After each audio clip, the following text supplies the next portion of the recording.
para quem chegou depois, nosso tema central é o SUS e a efetivação do direito humano à saúde. A gente sabe que o direito à saúde é um direito constitucional no Brasil, mas não é um direito constitucional em todos os países. Então, é importante a valorização e a defesa do SUS justamente por isso.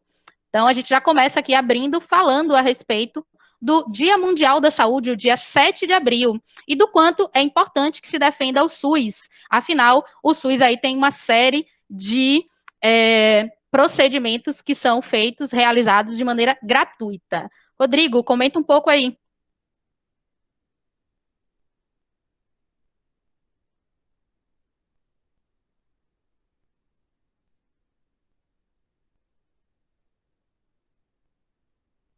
Aproveitar que o Rodrigo está aí procurando. Ah, já abriu o microfone Pronto. dele. Vai lá.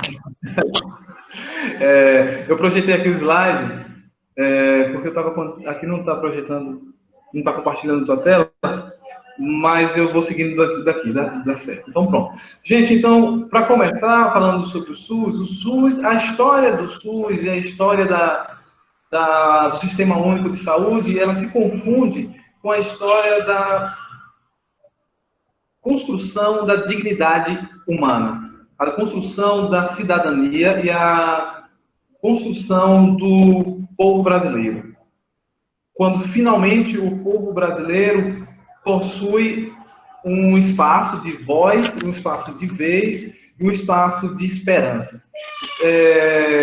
Parece ser uma ode ao SUS, parece ser uma exaltação grande, mas não, a gente vai conversar, vocês vão observar na trajetória da construção do SUS, que a própria identidade do brasileiro como ser humano, como cidadão, ela se confunde com o projeto do Sistema Único de Saúde. Ela se confunde e ela é contornada e emancipada, inclusive ganha-se força com o SUS.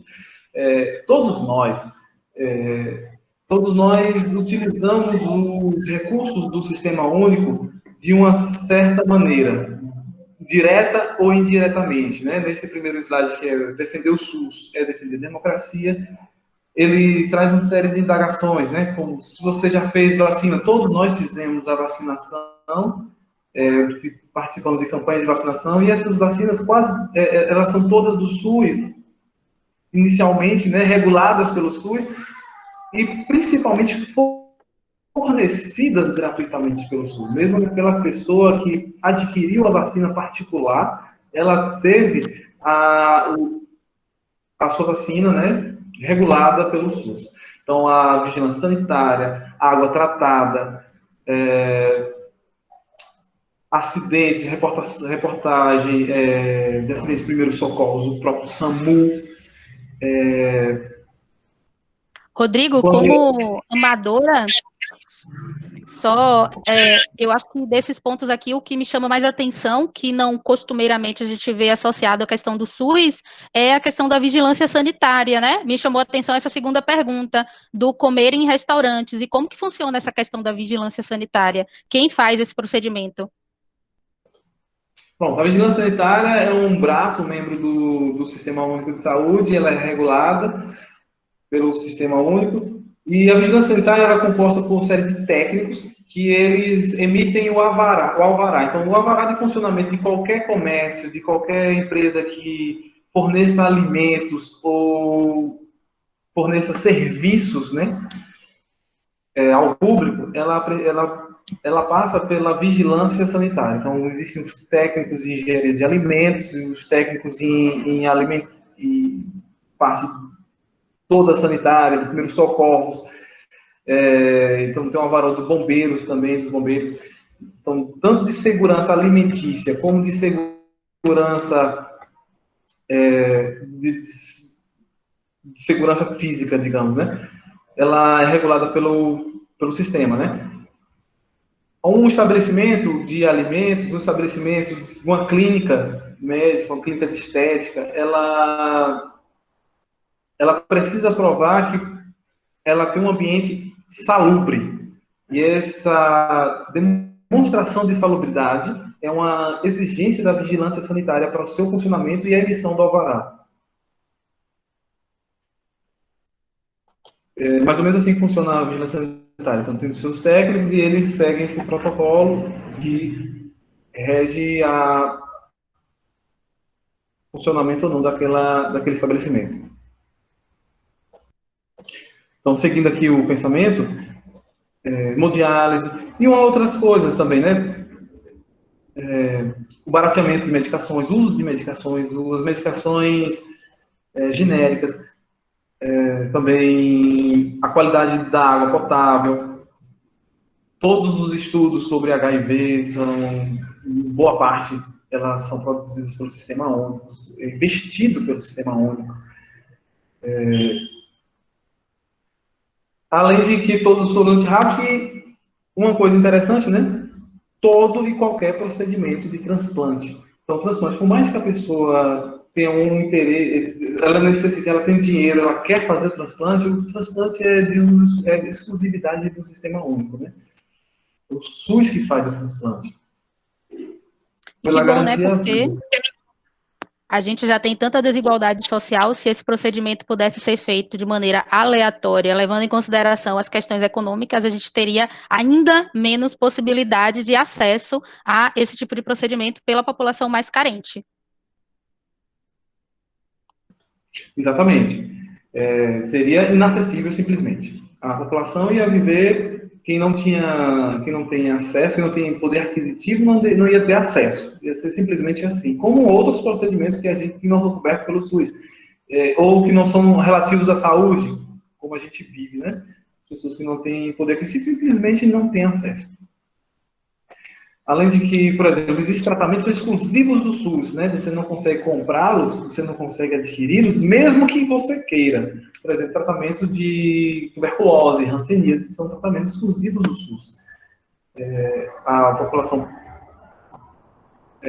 uma vez adquirido a doença, a moléstia, ela tem o tratamento todo bancado pelo SUS. Então, assim, gente, o SUS diz. Eu ia comentar que essa questão de tratamentos exclusivos, com certeza, demanda aí, né, um alto gasto governamental com algumas particularidades de doenças e que, muitas vezes, o próprio sistema ele não está preparado para isso. Por conta disso, a gente tem algumas situações como recorrer ao Ministério Público para conseguir remédios, tratamentos e algum tipo de consultas. Isso acontece? Pronto, isso acontece sim. E é uma discussão interessante. Algum de vocês, de repente, já possa ter, de repente, passado por uma situação semelhante e ter vivido alguma coisa do tipo, mas o SUS, né, por exemplo, existe um processo de judicialização do SUS por conta dos seus princípios doutrinários éticos, que a gente vai falar um pouco mais na frente, que é universalidade, integralidade e equidade, e pela garantia na Constituição de acesso à saúde por todos. Na Constituição reza, né, que a saúde é direito de todos e dever do Estado. Então, pronto, por conta dessa legislação, por conta da União se comprometer com a saúde da população, alguns processos, por procedimentos de alto custo, eles têm sido judicializados. Por exemplo, no ano de 2018, só a cidade de São Paulo, que tinha uma arrecadação para o SUS de 600 milhões, ela tinha acumulado processo que chegava a 1 bilhão, que é um gasto a mais, que é um gasto a mais no orçamento. Esse orçamento é muito melindroso, esse processo, porque da mesma maneira que esses tratamentos de alto custo, eles vão beneficiar a vida de, assim, algumas pessoas dependem exclusivamente desses tratamentos para a sobrevivência. Da mesma maneira que essas pessoas dependem, esse desvio, né, desse gerenciamento desse dinheiro pode ser subtraído, pode comprometer a verba geral, ou seja, outras vidas numerosas podem podem ser comprometidas, elas podem não ter acesso por conta desse dinheiro que foi judicializado. Então, fica uma questão ética.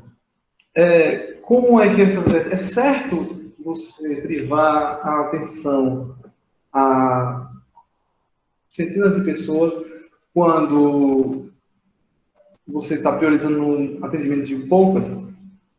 E, por outro lado, a vida dessas outras poucas depende desse tratamento. É certo privá-las da vida? Então, essa questão é uma questão ética difícil de resolver, por isso os processos são todos muito polêmicos, e vem a calhar na questão de gerência, né? Por que esse dinheiro está faltando aqui ou ali? Gerenciamento do dinheiro do SUS, tanto para tratamentos de alto custo como tratamentos corriqueiros. Não sei se foi claro.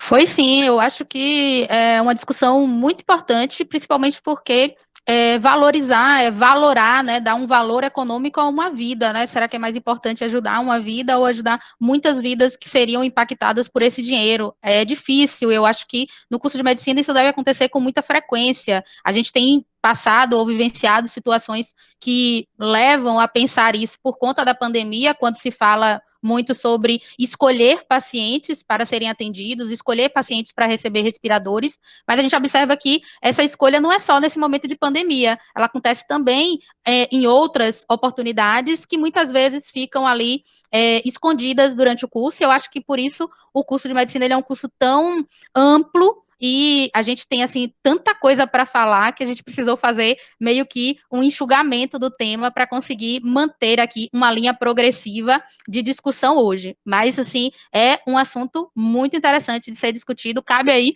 uma outra live inteira só para falar disso. Exatamente. A gente pode fazer. Realmente, é um assunto muito gostoso de se falar e assim, muito espinhoso. Principalmente os estudantes que estão aqui nos assistindo. Se eles, de repente, tiverem um interesse em medicina, algum deles, de fazer o curso, é uma questão interessante de ser debatida, sobre os limites éticos, quando escolher, o que é isso de escolher, o direito à vida e o direito à qualidade de vida, quando isso acontece, com os limites e possibilidades desse processo. E isso é uma discussão realmente ampla, cabe em um outro fórum, né?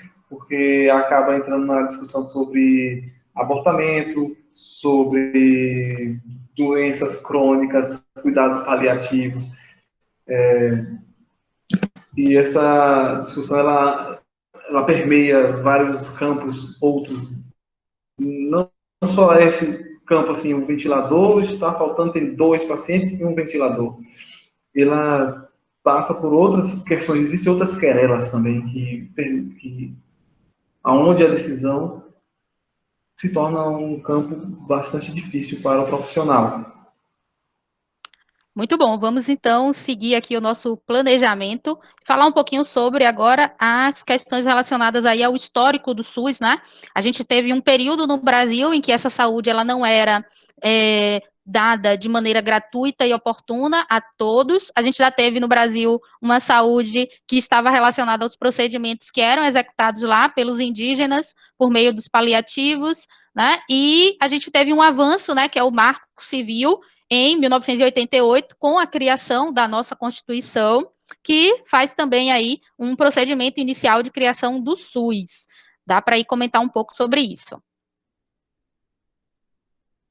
Pronto, a parte interessante da discussão sobre esse histórico do SUS, né? Como surgiu o Sistema Único de Saúde, como ele acontece aqui no nosso país. Ainda aqui nesse primeiro slide, eu não sei se está sendo projetado, esse do Sistema de Saúde brasileiro, Jaque? Isso mesmo. Pronto, nesse primeiro slide nós temos aqui uma linha temporal, uma linha histórica. E o que é importante a gente traçar aqui, o que a gente pode ponderar e refletir. Como foi que surgiu isso? Então, desde o início da formação do povo brasileiro, desde o início da formação da civilização brasileira, o povo brasileiro como comunidade, como civilização, ele sempre esteve relegado à saúde. Sempre não houve espaço, não houve projeção para a saúde. Não se pensou, não se debruçou, não havia olhar ao povo brasileiro quando já a civilização, quando já povo brasileiro. Então, a saúde acontecia até o início do século XX. O acesso à saúde era exclusivo de pessoas que tinham poder aquisitivo. O acesso à saúde era exclusivo dessas pessoas e elas pagavam o serviço médico e elas tinham acesso a isso. Então, elas contratavam um médico, o médico ia até a casa delas e faziam a consulta, né? Então, isso era uma coisa de um para um. Só quem tinha dinheiro é que tinha acesso. As outras pessoas, elas faziam a cultura popular. Então, não tinham acesso à ciência, não tinham acesso ao conhecimento da época. Em saúde, então, era para elas ficavam com curandeiros, ficavam com a cultura popular, chás, moções, e as Santas Casas de Misericórdia. As Santas Casas de Misericórdia, nessa época, eram leprosários.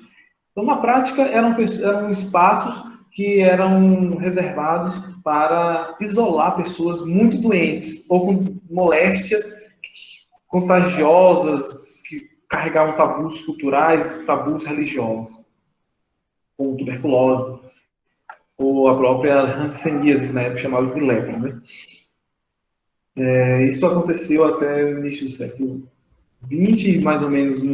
O marco mais importante vem a acontecer em 1925, né? 1923 inicia esse processo, quando industriários e comerciantes começam a fazer uma espécie de coligação, é como se fosse uma agremiação. Eles se organizam e fazem um consórcio. Mas eram consórcios individualizados, o comerciante da cidade, outros da outra cidade, cada um por si. Então faziam associações entre si e eles faziam uma espécie de caixinha. E nessa caixinha geravam um dinheiro que poderia bancar as consultas, o acesso à saúde, né? Esse processo ganha um pouco mais de força no início da Era Vargas. O Getúlio Vargas começa a construir hospitais militares e hospitais federais, né? Esses hospitais servem a quem? Mais uma vez, com certeza, não é o povo.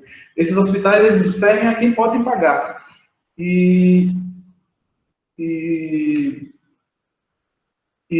Uma grande inovação de Getúlio Vargas, nessa época, além de fazer o hospital, porque agora você tem um espaço físico da busca da saúde, então você vai procurar a sua cura, o seu tratamento em um espaço físico. Ele também fez uma união desses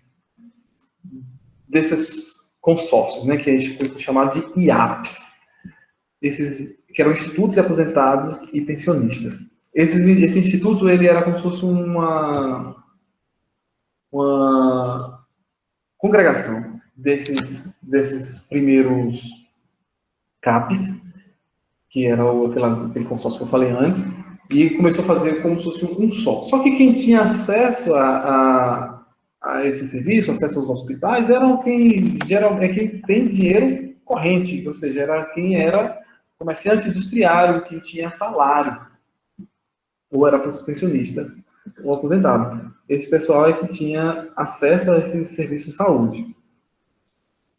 Esse processo vem crescendo. Na ditadura militar, nós temos ampliação desse processo a todo funcionário público através do INAMPS, né? E Instituto Nacional de Previdência Social. E agora nós temos acesso a mais pessoas. Agora observe bem, continuamos sempre assim, está se ampliando o processo, mas sempre a quem tem dinheiro corrente, quem tem salário. O pessoal da zona rural, o pessoal campesino, que não tem essa produção de renda, que não tem essa renda formal, também não tinham acesso à saúde, continuavam sem acesso. Ô, Rodrigo, Esse deixa eu só processo. comentar uma coisa que eu acho legal.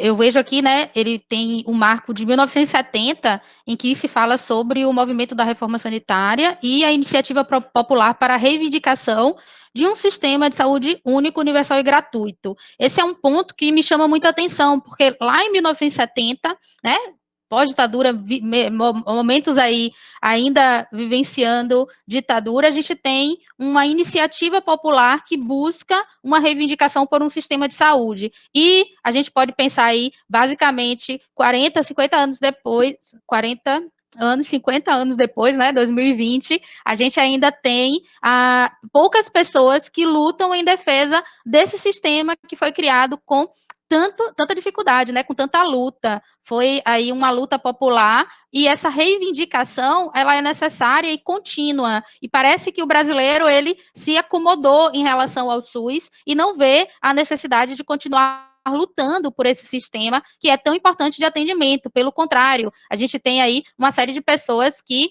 são favoráveis à privatização do acesso à saúde ou a coisas do tipo. A gente sabe que o SUS ele enfrenta uma série de limitações, né? Mas acho que ninguém duvida da sua relevância e da sua importância, sobretudo para as populações mais carentes. Exatamente. Esse pensamento sempre foi um pensamento que aconteceu durante por alguns grupos, né? Pensamento de saúde, de universalidade, de assistência, sempre foi um pensamento que existia, mas eram grupos pequenos. Mas ele já tinha sua raiz ali na década de 70, esse processo de universalização, esse processo de acesso universal das pessoas no sistema de saúde único, né, que não fosse múltiplo, e gratuito, e de qualidade, claro. Esse processo, essa linha de pensamento, esse pessoal que começou a projetar, a querer, a instigar, inclusive a olhar para fora do Brasil, ele foi crescendo, foi um pensamento crescente até 1986, quando finalmente, em 86, tem a oitava Conferência Nacional de Saúde. E a gente nasceu, né? Exato. Aí você revelou o segredo.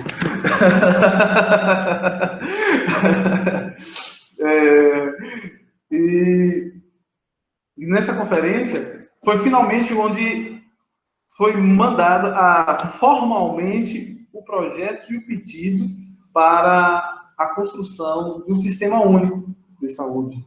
Foi onde surgiu a ideia atinge, alcança a União, o governo federal, né? Coloquei o próximo slide, que é o da continuidade aí de 80. Certo. Então, assim, quando foi em 88, tivemos a Constituição Federal e, finalmente, a Constituição Federal, ela institui que a saúde é um direito de todos e dever do Estado. Ou seja, entendam. Então, assim, em 1988, pela primeira vez, foi formalmente vista pelo governo federal a importância e a necessidade de ter acesso à saúde integral a toda a população. Ou seja, nós estamos falando de uma coisa que aconteceu ontem, né? Quase antes de ontem. É um acontecimento bastante recente que a saúde integral e a saúde de todo o povo, ela teve um debruçar. Isso é interessante, é importante, porque se você observar bem, além da própria dignidade do povo, além da própria formação do povo, além da própria acesso à saúde, além da própria construção da identidade cidadã, isso também é a oportunidade de vida. Quando a gente observa os dados de mortalidade infantil da década de 50 e para a década de 90, você tem uma queda vertiginosa. E a expectativa de vida, que quando se na década de 50 tinha uma expectativa de vida em torno de 50 e poucos anos, e agora nos anos 2000 a gente chega a 75, você observa como esse processo, como o impacto, como crescente de acesso à saúde impactou na população. E uma população sadia é uma população que produz, é uma população que vive mais, vive melhor e produz mais. Um país cresce melhor. Então, assim, esse processo de construção, esse processo de olhar para o povo, né? Esse processo de olhar para a população, ele tem impactos enormes na civilização e na dignidade humana.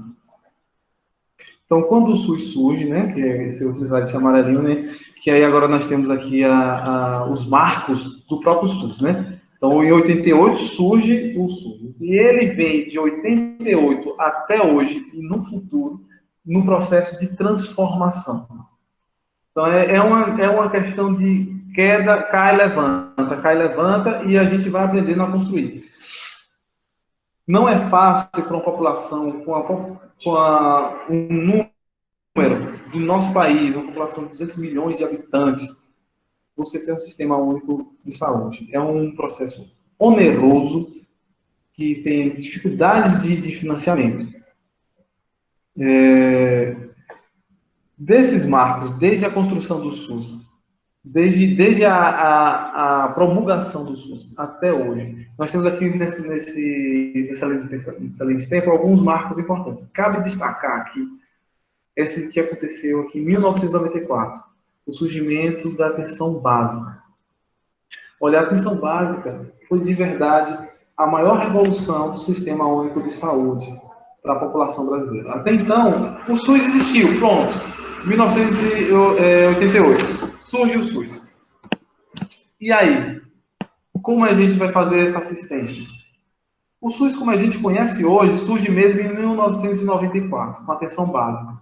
Então, quando a gente lembra de Sistema Único de Saúde, de assistência à população, a gente pensa logo no postinho, a gente pensa logo na atenção primária. E a atenção primária ela se formalizou em 1994.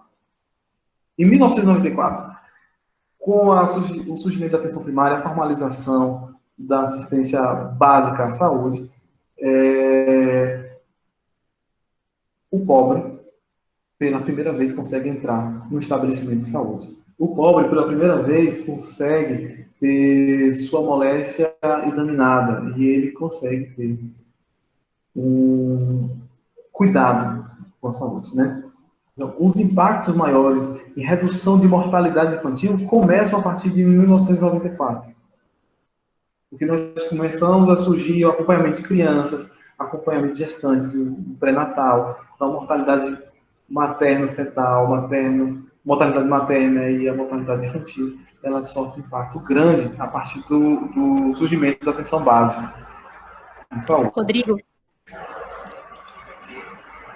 pontuar só que eu acho importante falar que se a gente tivesse se organizado efetivamente em outros aspectos, quando a gente teve aí em 1994 a implementação da saúde da família, acho que a gente teria aí evitado um gasto muito grande em relação à saúde por conta de demandas que não foram superadas ainda, como a questão do tratamento da água, da rede de esgoto, da questão de ter visitas dos agentes de saúde. Acho que pensar no SUS não é pensar nele como uma política isolada. É por isso que talvez a gente tenha tantos atrasos e a gente não consiga fazer uma boa gestão desse mecanismo, que é um mecanismo tão importante, mas porque ele está atrelado a outras políticas que são também necessárias e que não encontram tanto espaço na nossa sociedade brasileira. A gente está vivendo agora, 2020, a gente vai ter um marco sobre o saneamento básico agora, né? Então, a gente tem uma série de cidades que não possuem esse tipo de serviço e, com certeza, a rede primária de assistência é quem tem primeiro contato com esse tipo de doença que poderia ser evitada. Não é isso? Exato. A atenção básica de saúde é justamente, como a gente vem falando aqui, uma revolução. A atenção, na atenção básica de saúde, na atenção básica, atenção primária, são resolvidos 80% das queixas dos pacientes. 80% das queixas, dos problemas, das iniquidades que as pessoas procuram resolver, das doenças que elas possuem, 80% delas são resolvidas na atenção básica. Então, assim, quando você tem um impacto, você tem uma retirada dessa sobrecarga dos hospitais, das outras unidades, das outras níveis de atenção, você consegue solucionar quase tudo. Inclusive, tem uma notícia recente da Folha de São Paulo, que o coronavírus, né, que é a iniquidade que nós vivemos na atualidade, o coronavírus tem sido barrado pela atenção primária. A Folha de São Paulo disse isso, que a atenção primária consegue segurar o coronavírus. E é exatamente isso mesmo. Como, graças a Deus, essa doença, na maior parte das vezes, tem sintomas leves, esses sintomas leves não precisam ser direcionados à atenção secundária ou terciária. No caso, os hospitais serão constituem a atenção terciária. Então, você tira a sobrecarga dos hospitais. E a atenção primária se torna protagonista do processo da contenção da pandemia. A pandemia é só um exemplo para ilustrar, mas todas as outras doenças, né? A atenção básica é o protagonista de todas as moléstias iniciais. O SUS ele se organiza em 3 esferas, né, de atenção. A esfera de atenção básica, que é justamente essa primeira parte, que é a unidade básica de saúde. A atenção secundária, que são o campo das especialidades, que é, no caso, a gente pode dar como exemplo representativo as policlínicas, né, que seriam os médicos especialistas. E a atenção terciária, que são os procedimentos intra-hospitalares, que são cirurgias, são transplantes, é onde está a atenção terciária, hospitalares, onde tem internamento, enfermaria. Né? Nessa primeira atenção, que é a atenção primária, a gente resolve quase tudo. E o médico da atenção primária ele pode ser um generalista, mas preferencialmente um médico de família. Deixa eu fazer uma pergunta fora aí da nossa organização, né? Porque senão não tem graça.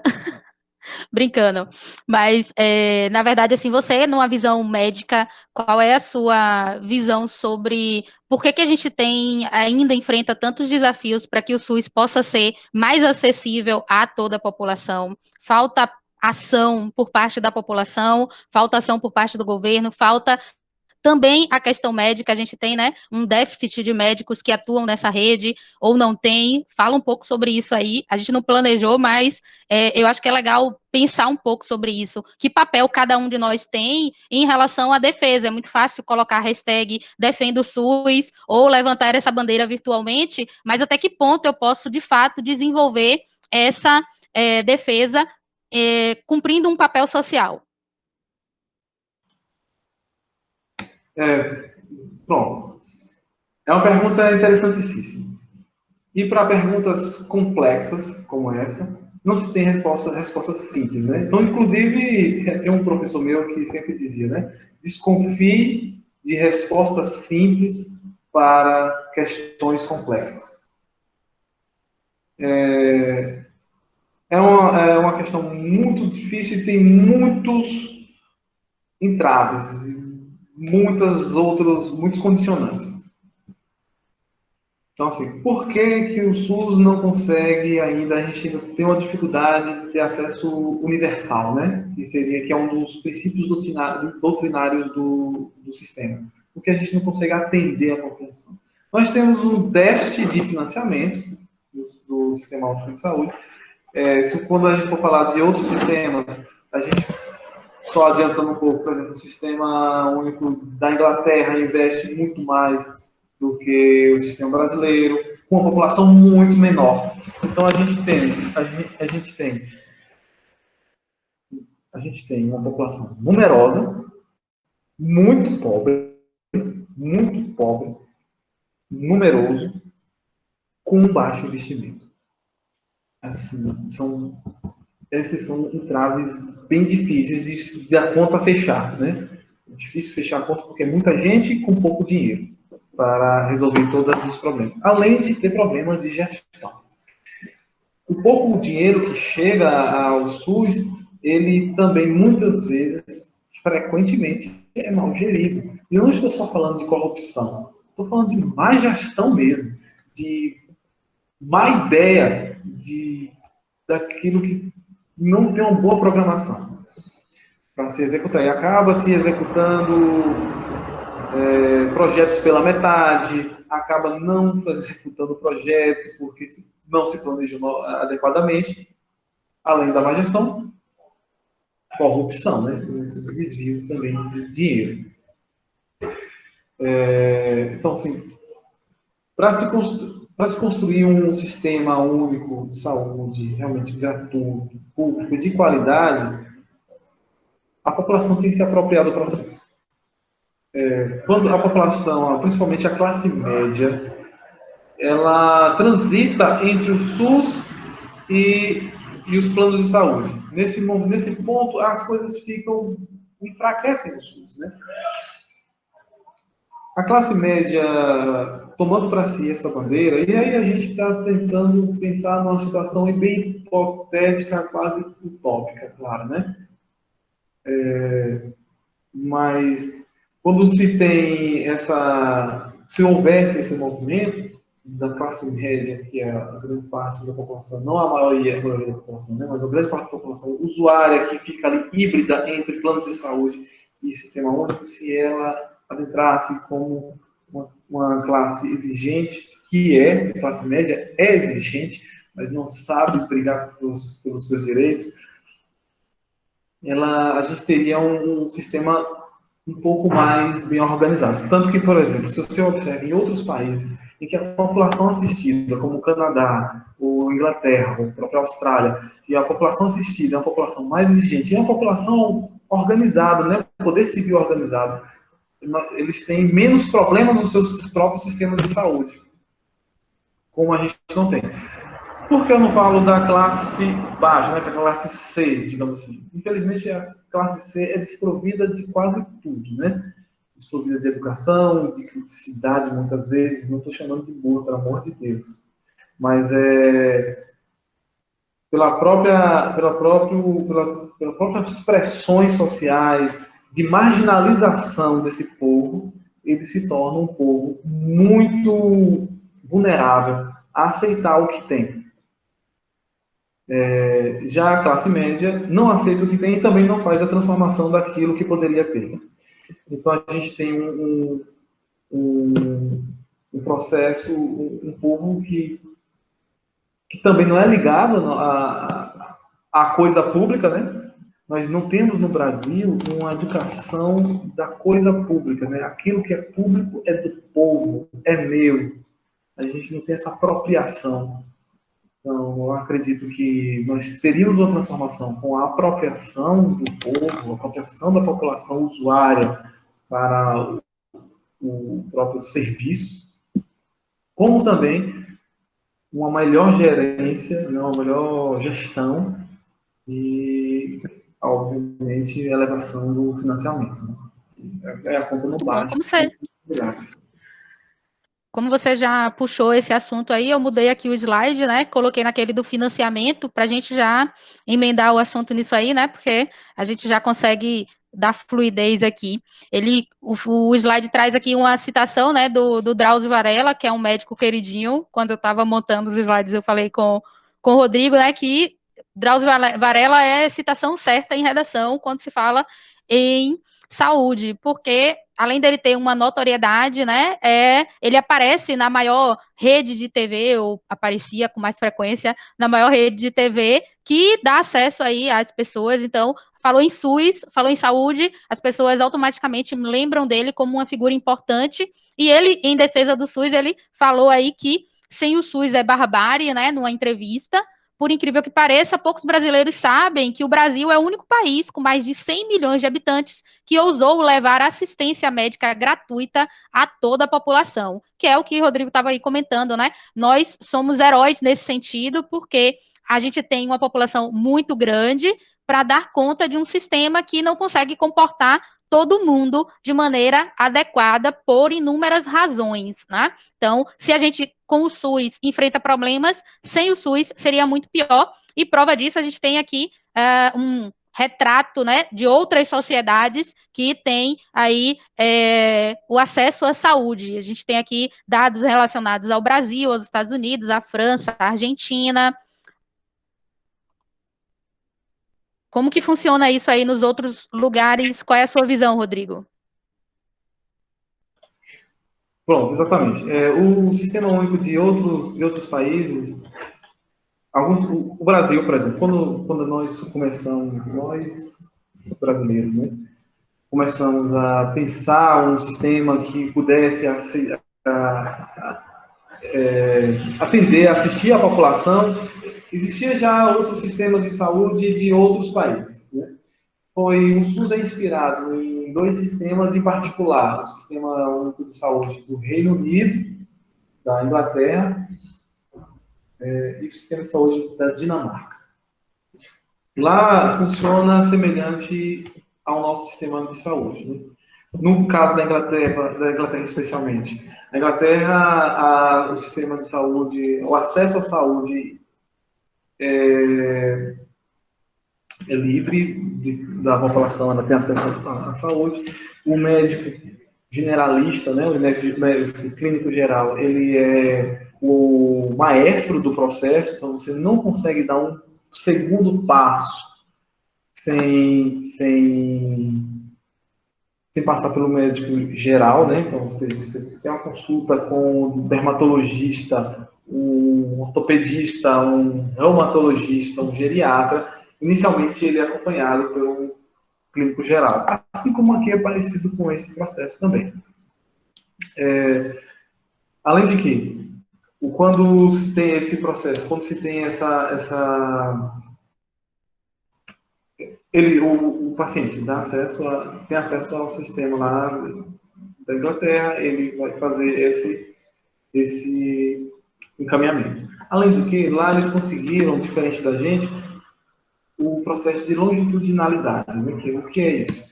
É um dos pressupostos do SUS, que a gente vai falar mais também, é quando a equipe de saúde, ela acompanha a família ao longo da sua existência. Ela vai longitudinalmente.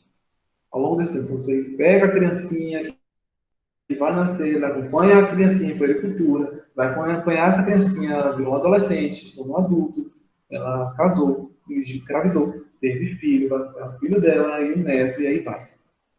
Como eles conseguiram fixar os médicos, por razões múltiplas, o mesmo médico acompanha a família, acaba sendo médico da família mesmo, e ele acaba ganhando em confiança, acaba ganhando em importância nesse sentido, né? Importância simbólica. Os ingleses são assistidos quase totalmente pelo seu sistema único de saúde. Lá existem também consultas particulares, mas não são tão populares. A pessoa que tem poder aquisitivo, ela pode procurar também consultas particulares na Inglaterra. Mas quase toda a população inglesa é acompanhada pelo sistema de saúde deles. Em 2014, o Reino Unido investiu 16,52% do dinheiro público em saúde e pagou 83,14% dos gastos em saúde. Então, assim, é um impacto e uma importância grande da saúde. Nós temos também outros países, né, que, com o nosso slide, aqui nós temos também os Estados Unidos, né, que é a outra lado. Então, assim, nós temos os sistemas de saúde, eles vão se dividir basicamente pelo seu financiamento, né? O financiamento de um sistema de saúde, ele pode envolver impostos, taxas, contribuições sociais, seguros, planos de saúde particulares, desembolso do próprio paciente, né? Quando ele vai lá e paga, faz a consulta e paga, doação, caridade, serviço voluntário, como os hospitais filantrópicos. E as Santas Casas de Misericórdia, no caso aqui do Brasil, lá no princípio dos tempos. Então, normalmente, esses países que têm sistemas únicos de saúde, como a Suécia, a França, a Austrália, a Dinamarca, o Canadá e a Inglaterra, a Finlândia também, os gastos públicos estão associados a contribuições e impostos. Nós temos cargas de impostos elevadas para o sistema de saúde, mas em outros países, inclusive, essa margem de imposto direcionada à saúde, o PIB, que é a percentagem do PIB que é direcionada para a saúde, é mais elevada. No Canadá, por exemplo, ele investiu também 18% do dinheiro público em gastos de saúde e pagou 70% dos procedimentos, né? Nós temos a oposição desse processo, os Estados Unidos, onde o financiamento do sistema de saúde é todo particular, ou seja, não existe um sistema de saúde onde a população é assistida de maneira integral. É todo o processo particular. Então, você paga e é assistida pelo sistema de saúde deles. A maior desvantagem é realmente pessoas que não podem pagar. Então, pelo próprio sistema de saúde dos Estados Unidos, eles não podem negar assistência de emergência, por exemplo. Mas a conta chega. E às vezes a conta é absurda. Outro dia vi na BBC que um aposentado que pegou Covid, ele deu entrada, ficou acho quase 2 meses internado. E nesse período, uma parte de UTI, ele recebeu quase $1 milhão um boleto com quase $1 milhão. Como é que ele vai pagar esse negócio, né?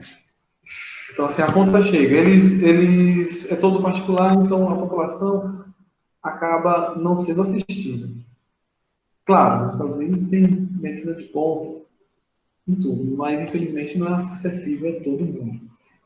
Uma mudança aconteceu, vírgula, né? Uma tentativa de mudança, que lá eles são bastante resistentes a isso, quando no governo Obama ele tentou fazer o Obamacare, que era um processo onde ia assistir populações vulneráveis. Mas o próprio americano, com seu traço cultural, tem uma dificuldade, uma resistência de financiar a população, né? Aqui no Brasil nós estamos tendo essa coisa também. Nós temos uma resistência com processos de financiamento e essa discussão também tem se tornado cada vez mais forte. Essa coisa, eu trabalho muito, estou pagando o Bolsa Família de fulano, ciclano. Então, assim, essa coisa também de financiamento de projetos políticos sociais também tem chegado aqui no país. Lá essa coisa bem consolidada e eles são muito resistentes, não há discussão. Eles não fazem isso, então quem tem acesso, quem não tem acesso. Beleza. Rodrigo, vamos aproveitar então e falar um pouco sobre a questão do cartão do SUS, já que você entrou nessa vertente aí. Certo, vamos falar assim sobre o cartão do SUS. O cartão do SUS é o nosso cartão de identificação. É por ele que a gente tem acesso aos procedimentos de saúde. É através do cartão do SUS que você é contado como cidadão usuário do programa de saúde. Ela é interessante que todos nós tenhamos, por vários motivos, né? Alguns de vocês já estão concluindo o ensino médio e devem fazer o Enem agora muito em breve, ou os processos de vestibulares, e vão migrar para outras cidades, certamente. Então, assim, o primeiro ponto de acesso à atenção básica é ter o cartão do SUS. Para participar da campanha de vacinação, para ter acesso aos serviços de emergência. Então é interessante se fazer esse cartão SUS. Agora, neste ano 2019, 2020, ele se revestiu de outra importância. O financiamento do Sistema Único de Saúde do Brasil, ele mudou. Ele vem em processo de transformação e ele vem mudando do ano passado para cá, né? Antes, a população, o financiamento era passado para as cidades baseado na população, no número da população, na quantidade de pessoas que habitavam aquele ambiente, né? Aquele espaço. Então, uma cidade como Cruz das Almas, por exemplo, Santo Antônio, não sei nem qual a população. Cruz das Almas tem em torno de já que uns 70 mil habitantes. Acho que sim, viu? Em torno disso, porque a gente conta com os estudantes, né, da UFRB e acaba que gera um volume muito grande de pessoas aqui. Pronto, então Cruz das Almas, que tinham que tem uma população assim, 70 mil habitantes. Então, o financiamento que vinha para a cidade era contando 70 mil habitantes. Agora não. Agora está se contando pessoas que realmente entram na cidade, pessoas que entram no sistema, aliás. Esses 70 mil habitantes de Cruz, olha aí, eles têm uma população flutuante, além de que nem todo mundo acessa o sistema. Então, agora é contado por cartão cadastrado e cartão ativo no sistema. Então, aquele número de pessoas que é o usuário efetivo é que realmente o dinheiro que vai chegar, o financiamento vai chegar baseado naquela população usuária, né? Então, a gente tende a diminuir o financiamento com isso. Então, assim, ela se reveste dessa outra maneira, é importante se ter esse cartão, porque se toda a população tiver, né, o cartão, a gente vai ter uma contagem da população como um todo mesmo. Que ela usa direta ou indiretamente o sistema único, como a gente já falou no início. Só nível de dúvida aí, Rodrigo. Em relação a acidentes de trânsito, por exemplo, é importante a gente ter essa questão do cartão do SUS, porque ainda que se tenha plano de saúde, o serviço de emergência que é chamado, ele costuma levar o paciente à rede pública inicialmente, né? Exato. Um dos programas do sistema é o SAMU. Então, assim, num acidente, numa situação de acidente, a pessoa vai acessar o Sistema Único de Saúde. Então, é interessante que ela tenha o cartão para que aqueles procedimentos dela sejam contabilizados, para que ela consiga também fazer a continuidade do seu tratamento.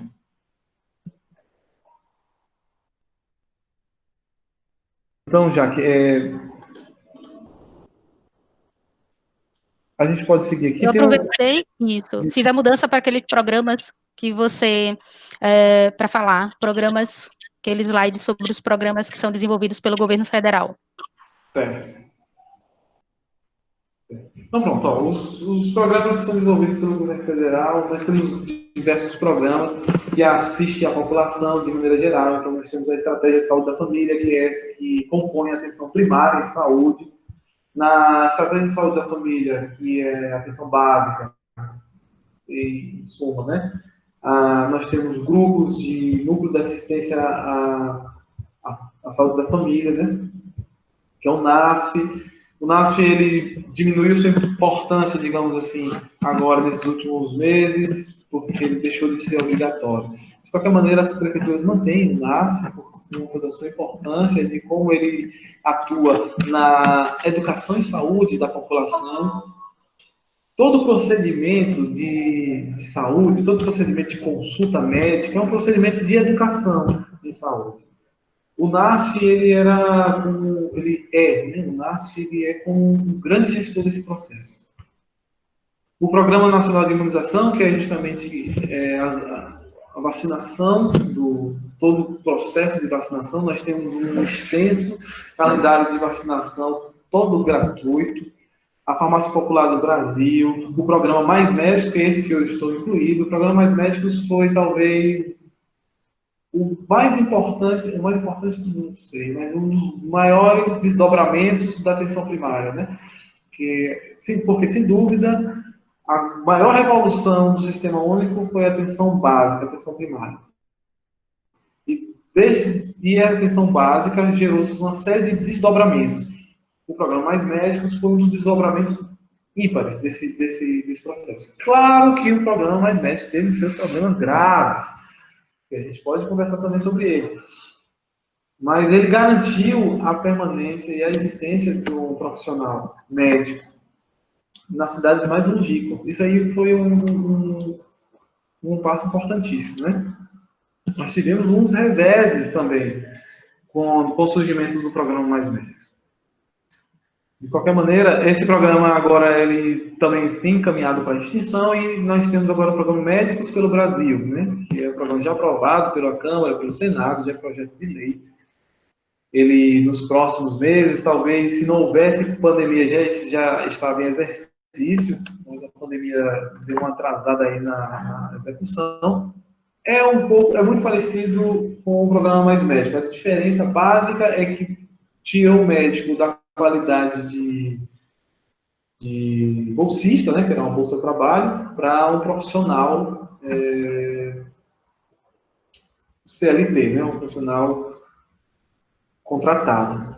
E isso facilita na longitudinalidade, né? Eu não sei se garante, como eles falam, né? Vai garantir a longitudinalidade.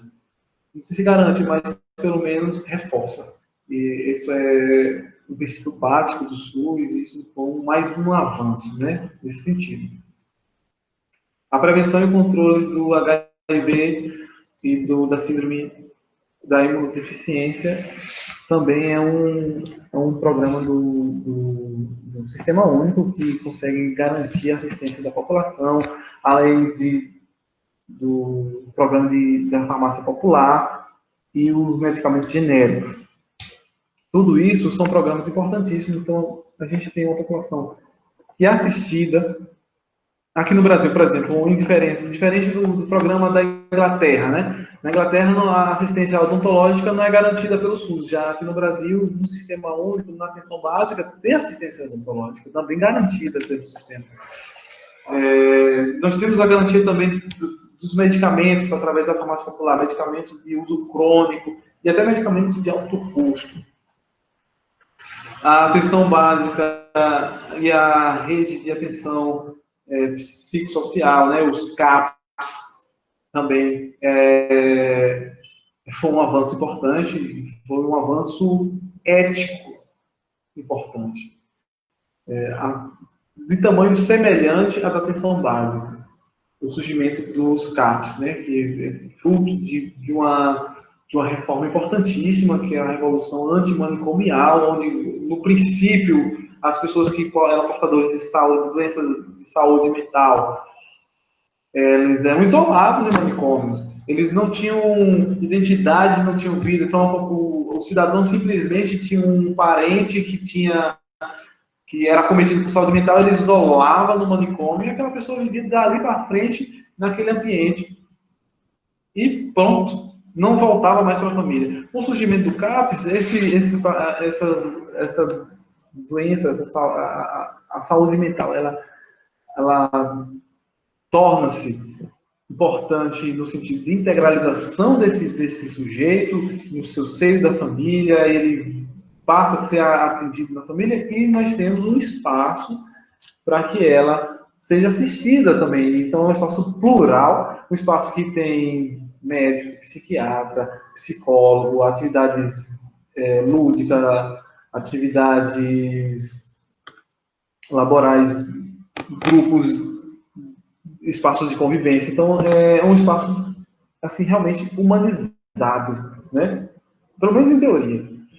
Ele é humanizado e, na prática, muitas vezes consegue fazer quase sempre alguma coisa que vai fazer uma diferença importantíssima no destino daquela pessoa, né? Que estava antes presa ali no manicômio.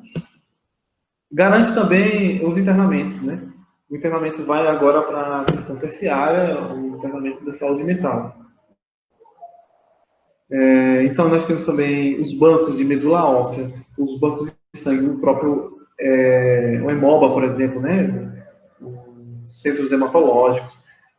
E a atenção pré-hospitalar, né? Que é o SAMU, que é a atenção de emergência, a atenção de emergência antes de ir ao hospital, os primeiros cuidados pré-hospitalares. Então, todos esses são programas da atenção básica, da atenção do SUS, né, do Sistema Único, e são todos programas de assistência da população.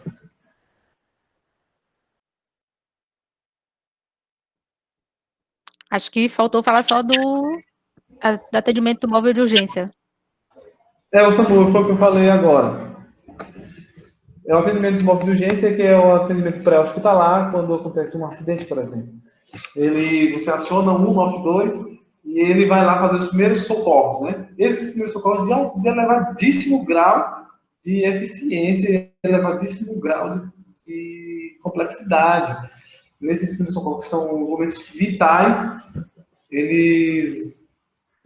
a equipe do SAMU, que ainda possui uma UTI móvel, ela já prepara o paciente, estabiliza o paciente e traz para assistência terciária, né? Deixa eu aproveitar, então, e já fazer uma pergunta nesse sentido, né? A gente vai entrar agora no aspecto relacionado à graduação e a atuação que se tem durante a graduação no Sistema Único de Saúde e há disciplinas voltadas à atuação para o SAMU, especificamente durante esse curso? Sim. Nós temos, durante a graduação, nós temos vários espaços de convivência, de vivência e de formação para a atenção pré-hospitalar. Agora, sim, toda a formação médica, né, que a gente tem na graduação nos prepara como médicos e nos capacita, né? Claro, que a formação, quando quem de vocês, de repente, vai escolher a carreira em medicina, a formação é continuada e para sempre, né? Na verdade, em qualquer profissão, a formação é continuada e para sempre. A capacitação é sempre contínua, né? Então, depois que a gente se forma, ou mesmo durante a graduação, quem de repente tem interesse, pode já começar a fazer alguns cursos que vão facilitar o seu manejo nesse interim, né? Por exemplo, da atenção pré-hospitalar. Que tem uma CLS, tem o PHTLS, inclusive é o curso até mais indicado, voltado para a atenção pré-hospitalar. Agora, é claro que a gente tem esses espaços, inclusive espaços de estágio no SAMU, a gente faz. Algumas universidades, a minha, por exemplo, tinha, que era ligas estudantis, né, que é um grupo de estudante que se reúne para estudar especialmente um determinado tema, e aí eles fazem uma espécie de acerto com hospitais, com clínicas e com o próprio SAMU. Então, na minha universidade tinha, né, a Liga de Atenção Pré-Hospitalar. As pessoas que tinham interesse de aprender um pouco mais sobre o tema, elas faziam essa vivência, esse estágio, acabavam sendo certificados pelo SAMU, né, um certificado de que viveu, fez essa vivência. É uma experiência muito interessante.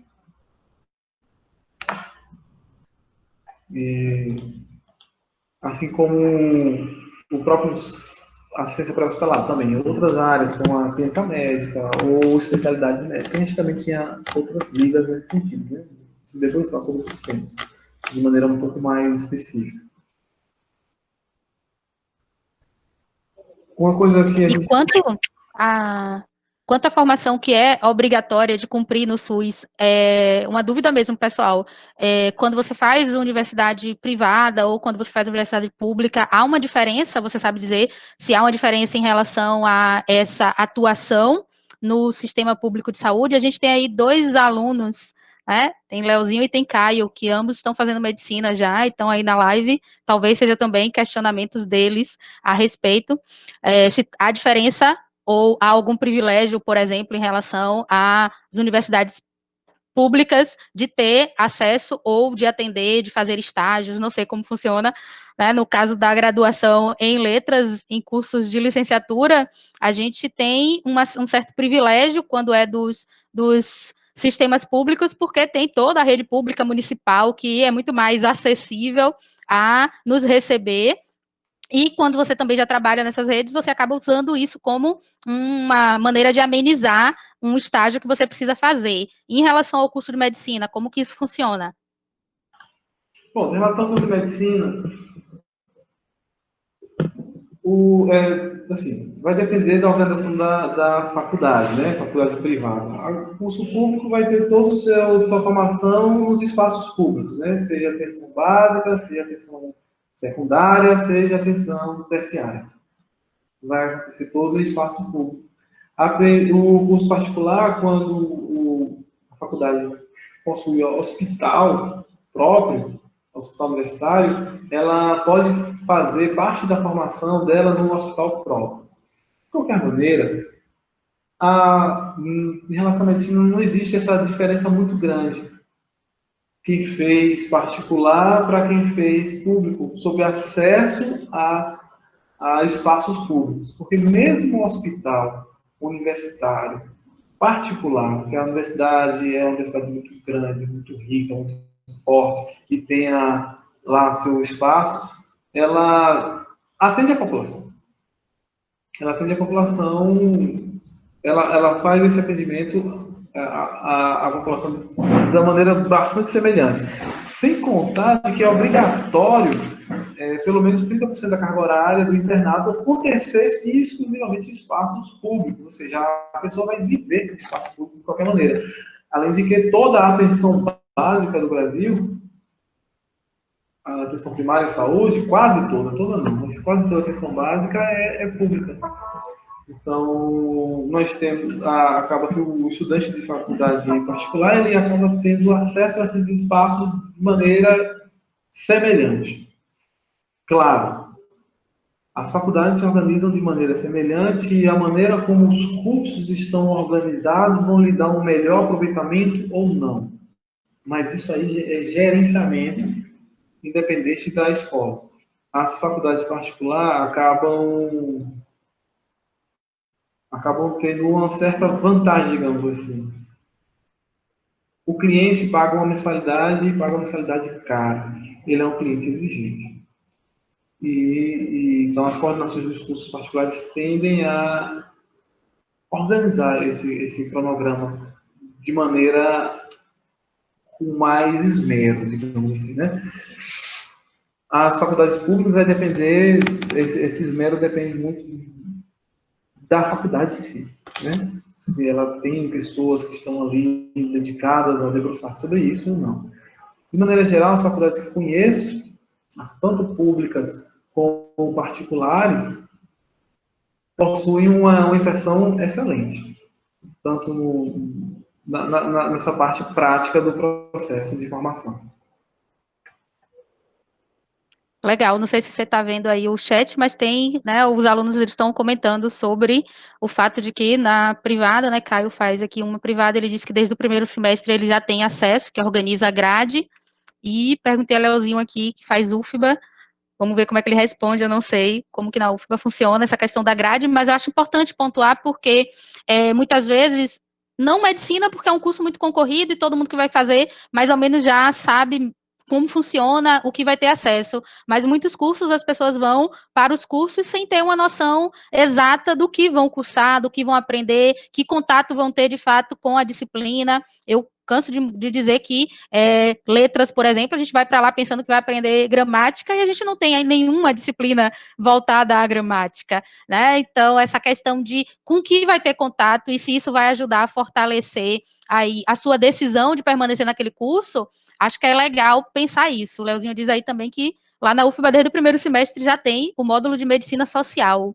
com visita nas unidades básicas.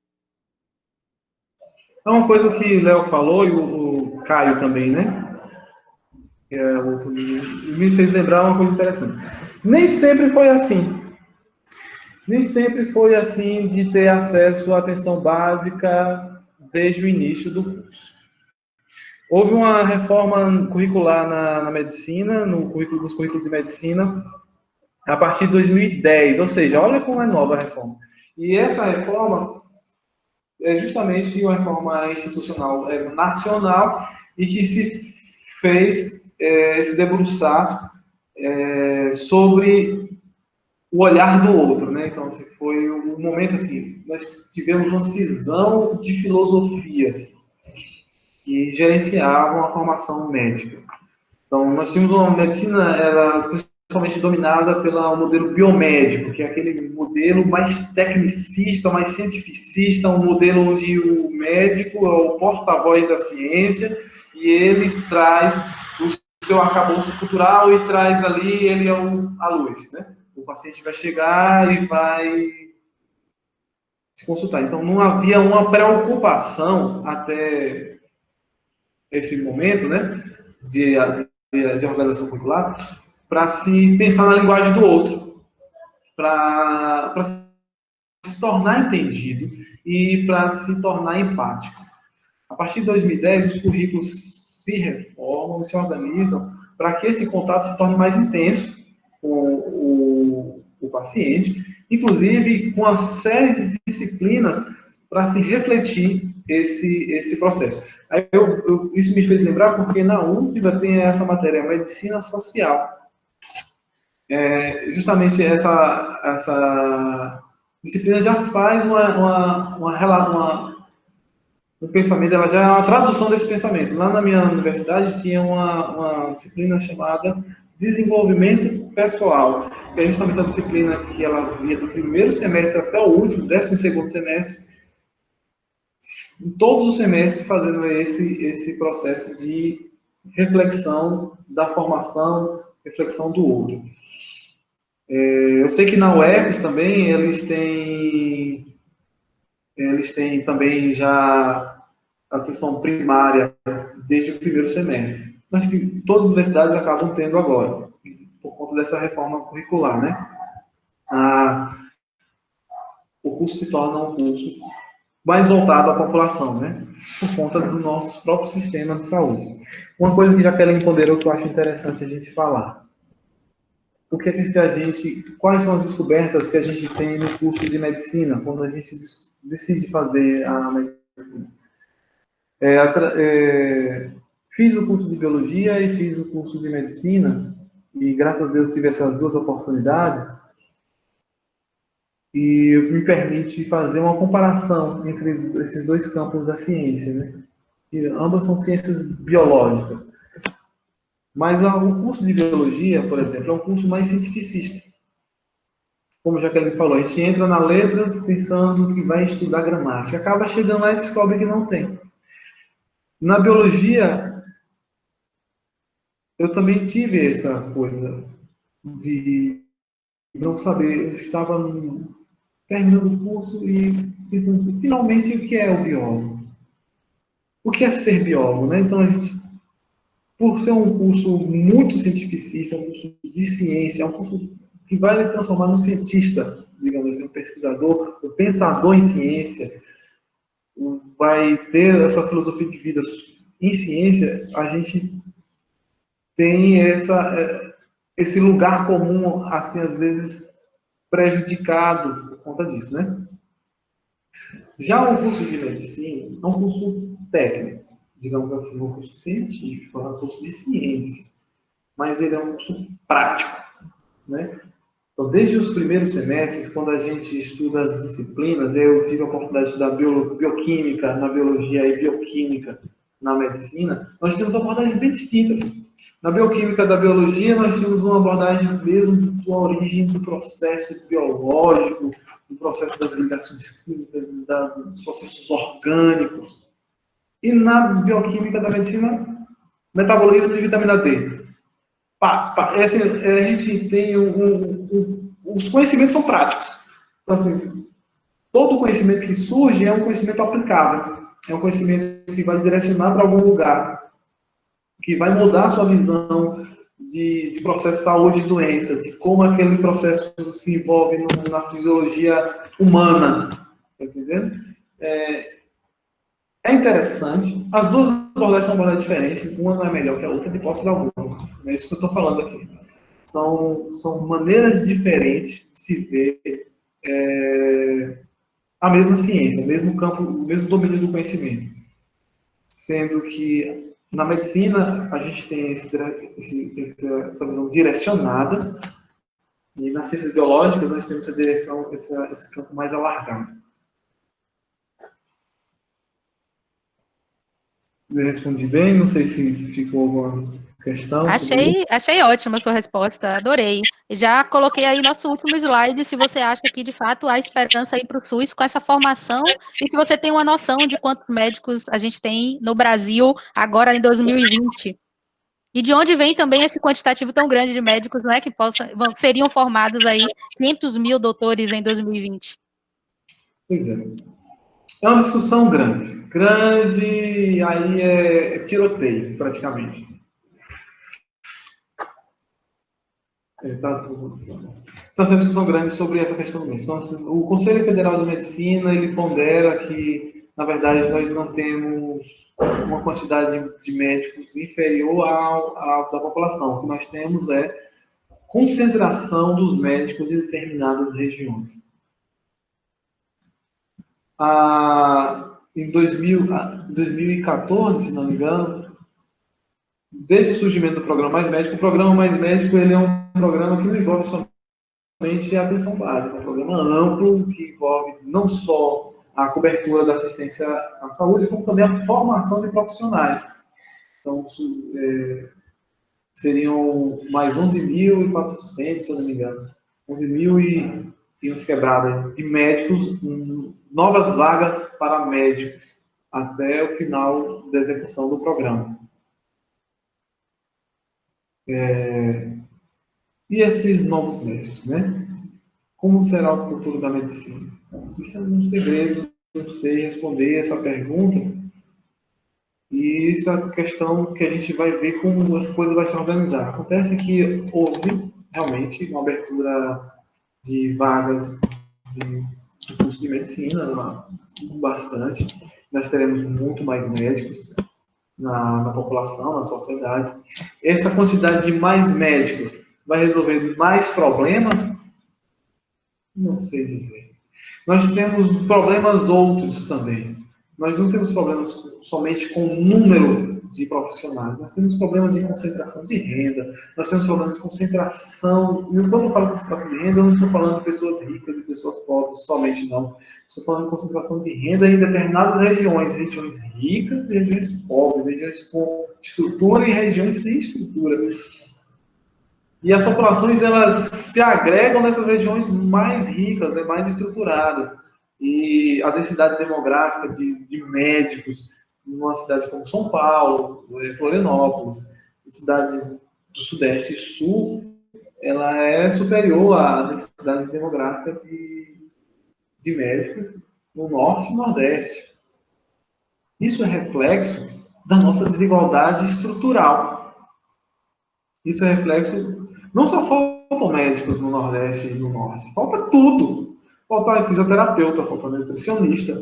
Então a gente tem uma deficiência de serviço. Né? Então é o que fala o CFM, ele fala sobre justamente isso, essa regularização que na verdade o que deveria existir é incentivos e organização do sistema nas diversas regiões para que existíssemos uma organização de uma melhor distribuição de médicos. Na Inglaterra, por exemplo, no sistema da Inglaterra, eles têm uma boa assistência em todas as regiões de ponta a ponta do país, por conta desse incentivo que é dado para pessoas que vão para aquela ilha ali, ó, Gales, não sei o quê. É mais difícil o acesso e é menos interessante, então eles têm mais incentivo para fixar ali naquela região. Uma coisa que é importante ser feita, que a gente precisa também ver, além do número de médicos, né, o que vai acontecer, quais são os desdobramentos disso, quais são os impactos na profissão desse número elevado, dessa nova quantidade de médicos. A gente também tem que se preocupar com a qualidade desses profissionais. A gente não pode ser ingênuo e acreditar que as coisas todas estão operando para o benefício geral da população. Obviamente, nós temos a organização de corporações que têm interesse nisso. Então, é um mercado rentável, né? Então, nós temos faculdades de medicina com mensalidades absurdas, né? Então, quem ganha dinheiro mesmo é o dono da faculdade, né?